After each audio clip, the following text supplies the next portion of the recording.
بسم اللہ الرحمن الرحیم۔ پریشان ہے دنیا، پریشان ہے، کیا کرنا چاہیے ہمیں۔ چائنا میں کروڑوں لوگ متاثر ہو چکے ہیں اور یہ بھی خبریں آ رہی ہیں کہ جتنا بڑا نقصان چائنا میں لوگوں کا ہو رہا ہے چائنا بتا نہیں رہا ہے۔ ظاہر ہے ہر ملک اپنی نیگیٹو چیزوں کو ہائی لائٹ نہیں کرتا، پازیٹیو چیزوں کو ہائی لائٹ کیا جاتا ہے۔ کئی شہر اس کی لپیٹ میں آ گئے ہیں اس وائرس کی، اور کئی لوگوں کی اموات ہو چکی ہیں، اور بات کا خطرہ ہے کہ مزید لاکھوں لوگ ہیں۔ تو چائنا اس موقع پہ کیا کرتا ہے، کیا کرے گا، کتنا ڈر رہا ہے، کتنا نہیں ڈرنا چاہیے وہ تو چائنا جانے اور چائنا والے جانے۔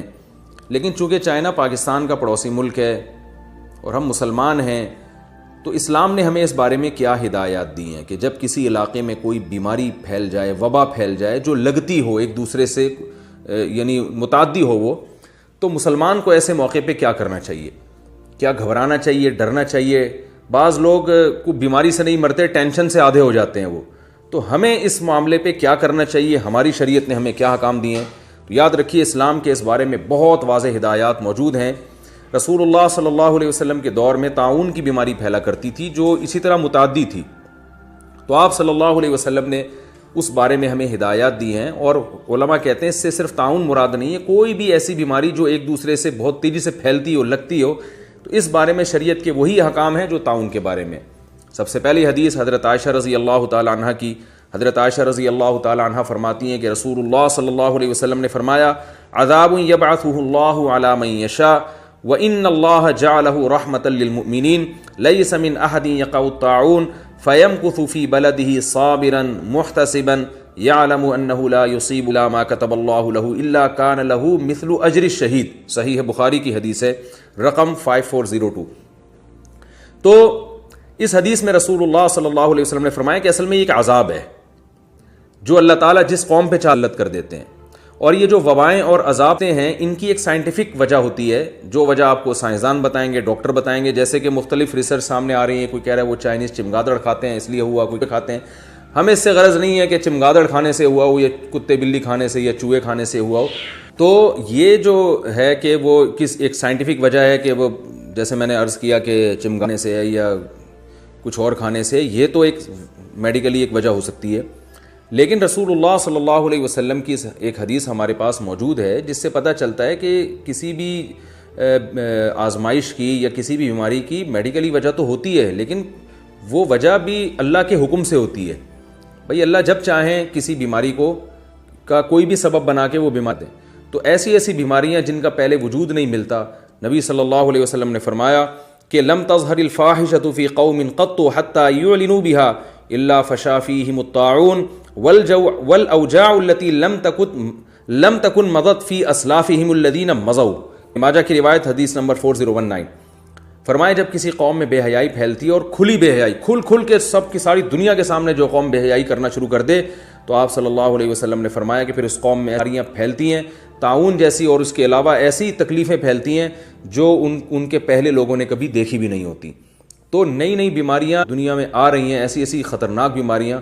ایڈز کا آپ کو پتہ ہے پہلے کوئی تصور نہیں تھا، کوئی نام نہیں جانتا تھا، کیسی خطرناک طریقے سے کتنے لوگوں کو یہ اس بیماری نے اپنی لپیٹ میں لے لیا، اور یہ جو وائرس پھیلا ہے بہت تیزی سے پھیل رہا ہے، اللہ تعالیٰ سب کو محفوظ رکھے۔ تو اس طرح کی جو بیماریاں ہیں ان کی یقیناً ایک میڈیکلی وجہ ہوتی ہے، لیکن ایک وجہ ان کی بے حیائی کھلے عام جب ہو جائے گی تو اللہ لوگوں سے پھر انتقام لیتے ہیں۔ تو یہ بھی وجہ ہے، لہذا بے حیائی پہ بھی کنٹرول کرنے کی ہمیں بہت شدید ضرورت ہے۔ تو وہ کیا کرنا چاہیے ان کو اس موقع پہ، وہ تو ان کی گورنمنٹ کر رہی ہے، ہمیں کیا کرنے کا حکم ہے؟ تو پہلی بات یہ کہ ہمیں سب سے پہلے رسول اللہ صلی اللہ علیہ وسلم نے تسلی دی ہے، ہمیں ٹینشن نہیں لینی ہے۔ وہ تسلی کیسے دی ہے؟ جو میں نے حدیث آپ کے سامنے صحیح بخاری کی پڑھی، آپ صلی اللہ علیہ وسلم نے فرمایا اصل میں تو یہ عذاب ہے، اللہ جس پہ چاہے مسلط کرتا ہے، لیکن کہ اللہ نے اس کو رحمۃ للمؤمنین، مومنین کے لیے رحمت بنا دی ہے۔ رسول اللہ صلی اللہ علیہ وسلم نے ارشاد فرمایا کہ مسلمان کو جو اللہ پر ایمان رکھتا ہے اس کو ایک کانٹا بھی اگر چبھتا ہے تو اس کے بدلے میں بھی اس کا گناہ معاف ہوتا ہے۔ ایسی کوئی وبا اگر پھیلتی ہے تو یہ وہ لوگ جو صبر کرنے والے ہیں، اللہ کی تقدیر پر راضی رہنے والے ہیں، ان کے لیے پھر یہ عذاب نہیں ہے، بلکہ ان کے لیے اللہ کی رحمت ہے جو ان کے گناہوں سے معافی کا ذریعہ بنے گی۔ اور اس میں ملے گا کیا؟ فرمایا لیس من احد یقع الطاعون فیمکث فی بلدہ صابرا محتسبا، جو بھی مسلمان ہو اس کے علاقے، اس کے شہر میں اگر ایسی کوئی وبا پھیل جائے اور وہ اس علاقے سے بھاگے نہیں، بلکہ اللہ سے صبر کی امید، یعنی اللہ سے ثواب کی امید کرتے ہوئے صبر کر کے اپنے اسی شہر میں قرار پکڑے، وہ وہاں سے فرار ہونے کی کوشش نہ کرے، تو آپ صلی اللہ علیہ وسلم نے فرمایا، اور اس کی نیت یہ ہو جو بیماری مقدر میں ہے وہ ہو کے رہے گی، تو آپ صلی اللہ علیہ وسلم نے فرمایا کان لہ مثل اجر شہید، اس کو شہادت کا اجر ملے گا۔ اس حدیث کی تشریح میں علماء کی دو رائے ہیں۔ بعض علماء کا کہنا ہے کہ اگر یہ اس وبا میں مر گیا تو شہید ہو جائے گا، یعنی شہادت کا اجر ملے گا، لیکن بعض علماء کہتے ہیں کہ حدیث میں ایسے الفاظ نہیں ہے کہ اس میں مر جائے تو شہید ہے، بلکہ اس میں اگر وہ وبا اس کو نہ لگی اور وہ زندہ رہا تو بھی اس کو شہادت کا اجر ملے گا، اس لیے کہ اس نے اپنے آپ کو تقدیر پر وہ راضی ہو گیا اور اللہ اس کے رسول صلی اللہ علیہ وسلم کے حکم پر وہ راضی ہو گیا۔ تو پہلا حکم ہمیں جب بھی کسی علاقے میں وبا پھیلتی ہے تو شریعت کا پہلا حکم یہ ہے کہ آپ کو اس علاقے سے بھاگنے کی قطعاً اجازت نہیں ہے، یہ شریعت کا پہلا حکم ہے جو وبا کے بارے میں۔ دوسرا حکم اس حدیث سے ہمیں پتہ چلا کہ اگر آپ اسی علاقے میں رہتے ہیں تو اگر اس وبا سے مر گئے تو بہرحال شہید ہیں، اگر آپ کی موت نہیں بھی ہوتی تو بھی اللہ آپ کو شہادت کا اور شہیدوں کا اجر عطا فرمائے گا، تو یہ بہت بڑی نعمت ہے۔ اور تیسری بات ہمیں یہ پتہ چلی کہ بہرحال یہ مسلمان کے لیے عذاب نہیں ہے، اعمال صالحہ کرنے والوں کے لیے یا ان لوگوں کے لیے جو اسے اللہ کی رحمت سمجھتے ہیں اور تقدیر پر راضی ہوتے ہیں، ان کے لیے یہ اللہ کی طرف سے بہت بڑی رحمت ہے۔ یہ تو ان لوگوں کا حکم حدیث میں بیان ہوا ہے کہ جو اس شہر میں رہتے ہوں جہاں پر بیماری پھیلی ہے، جیسے چائنا کے جن شہروں میں یہ وبا پھیلی ہے وہاں جو مسلمان رہتے ہیں ان کو وہاں سے بھاگنے کی قطعاً اجازت نہیں ہے، لیکن کیا آپ اس شہر میں وزٹ کے لیے جا سکتے ہیں، کسی کام سے جا سکتے ہیں؟ اس کے بارے میں بھی ہمارے پاس صحیح حدیث موجود ہے۔ حضرت سعد بن مالک رضی اللہ تعالیٰ عنہ فرماتے ہیں کہ رسول اللہ صلی اللہ علیہ وسلم اذا كان الطاعون بارض فلا تهبطوا عليه واذا كان بارض وانتم بها فلا تفروا منه۔ مسند احمد کی حدیث ہے، حدیث نمبر 1615، کہ رسول اللہ صلی اللہ علیہ وسلم نے فرمایا کسی علاقے میں طاعون یعنی اس جیسی کوئی وبا پھیل جائے تو تم وہاں سے بھاگو بھی نہیں اور اس علاقے میں جاؤ بھی نہیں۔ حضرت عمر رضی اللہ تعالیٰ عنہ نے جب شام کا سفر کیا ہے تو جب آپ شام کے قریب پہنچے تو آپ کو اطلاع ملی کہ شام میں طاعون پھیلا ہوا ہے، ایک بیماری پھیلی ہوئی ہے جس سے لوگوں کی اموات ہو رہی ہیں۔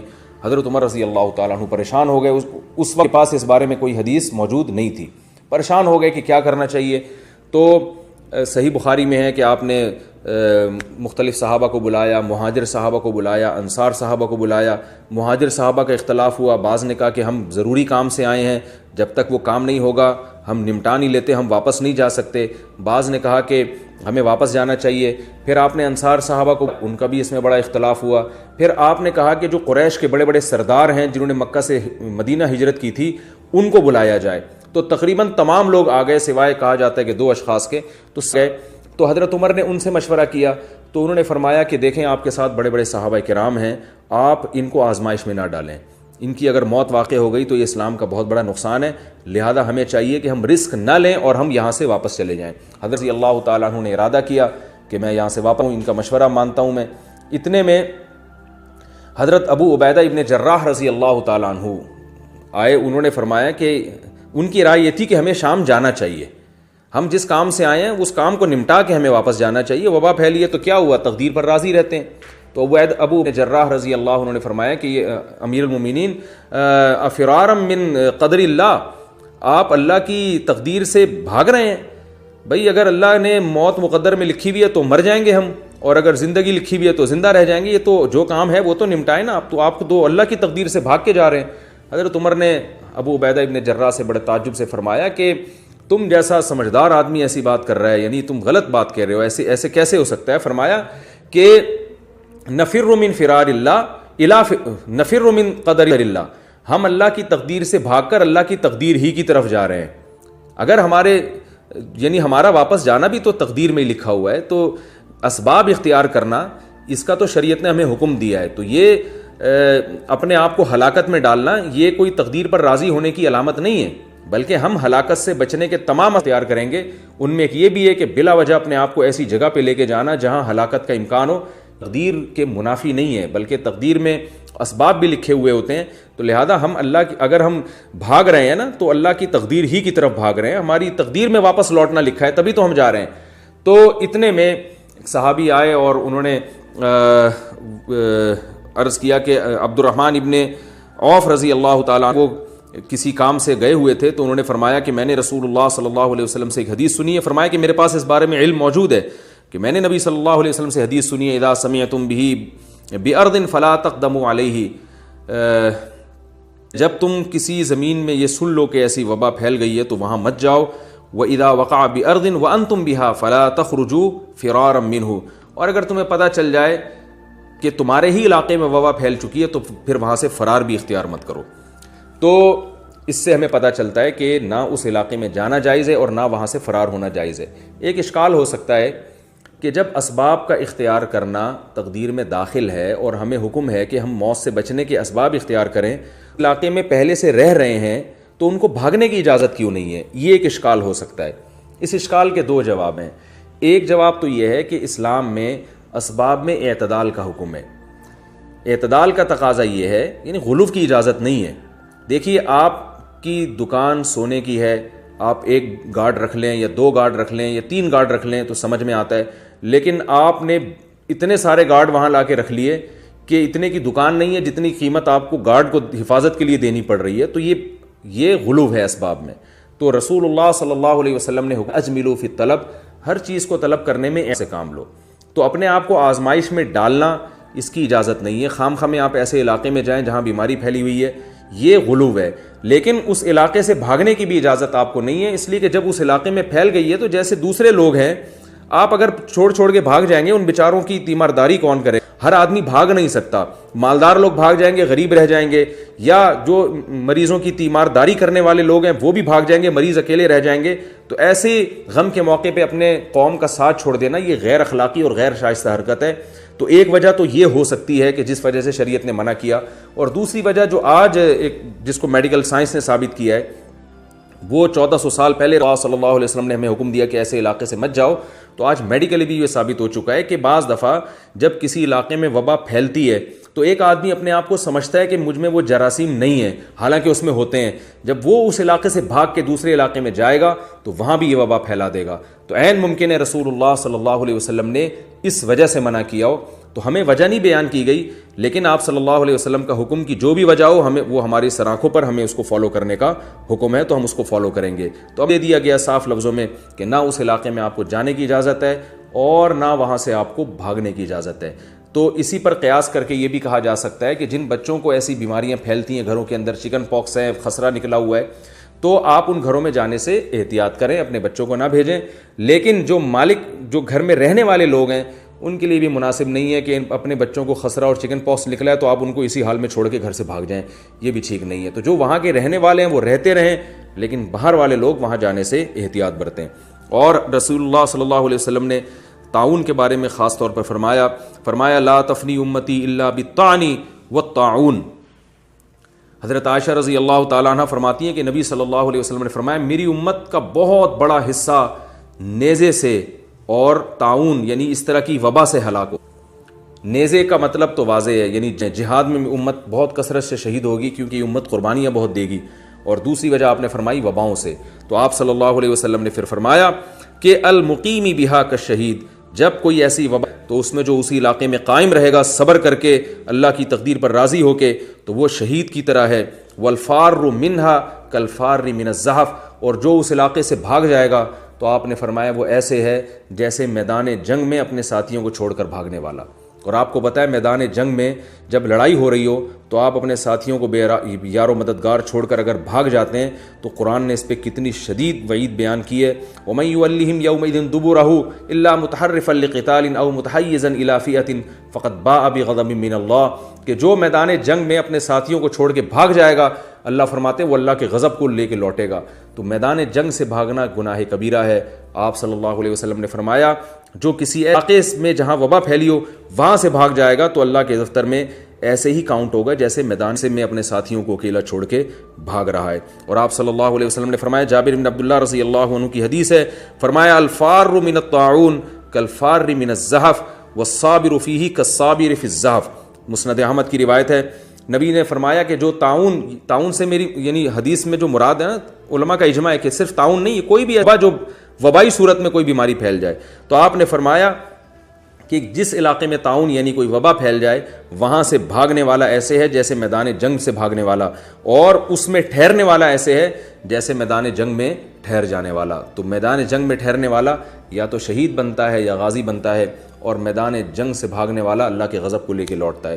جو مسلمان بھی ان کنٹریز میں رہتے ہیں ان کی ذمہ داری ہے کہ وہ صبر کر کے جس شہر میں وبا پھیلی ہے اس شہر میں نہ تو جائیں، اور اگر پہلے سے اس شہر میں رہتے ہیں تو وہاں سے بھاگے بھی نہیں۔ اور جو ہمارے پاکستان ہیں جو بڑے پریشان ہیں کہ پتہ نہیں یہ چائنا تو ہمارے پڑوس میں تو یہاں بھی آ جائے گی وبا، تو بھائی آپ ٹینشن نہ لیں۔ پہلے تو ہماری گورنمنٹ کی ذمہ داری ہے کہ چائنیز کے جو ایئرپورٹ پہ جو کثرت سے آ رہے ہیں ان کا ٹیسٹ کریں، اگر اس میں کسی میں کوئی ایسے جرم ہے تو ان کو واپس کریں، ڈیپورٹ کریں، یا جو بھی کرنا ہے ان کے ساتھ کریں، لیکن ایک نگرانی کے تحت کام ہونا چاہیے۔ اور ہماری ذمہ داری یہ ہے کہ اللہ نہ کرے اگر یہ بیماری ہمارے شہروں میں پھیل جاتی ہے، اللہ سب کو محفوظ رکھے، تو ہم واویلا نہ کریں اور شور شرابہ نہ کریں، اللہ کی تقدیر پہ راضی رہیں، وہ جو مقدر میں ہے وہ ہو کر رہے گا۔ تو ایسی صورت میں تو یہ اجر ملے گا، اور اگر آپ نے واویلا کیا، شور شرابہ کیا، ادھر ادھر سے بھاگنے کی کوشش کی، ہائے ہوئے کیا، تو پھر نتیجہ یہ نکلے گا کہ صبر کے اجر سے آپ محروم ہو جائیں گے، اور اگر مقدر میں مرنا ہوا تو مریں گے بھی، وہ تو موت بھی ہوگی، بیماری بھی ہوگی، اور اجر کے بغیر ہوگی، وہ تو ہو کے رہے گا۔ تو کیوں نہ جو بھی ہونا ہے اس کو اپنے حق میں ہم فائدے کی چیز بنا لیں۔ اللہ تب کو عمل کی توفیق عطا فرمائے۔ Thanks for watching. Don't forget to like, comment, share and subscribe to Mufti Tariq Masood's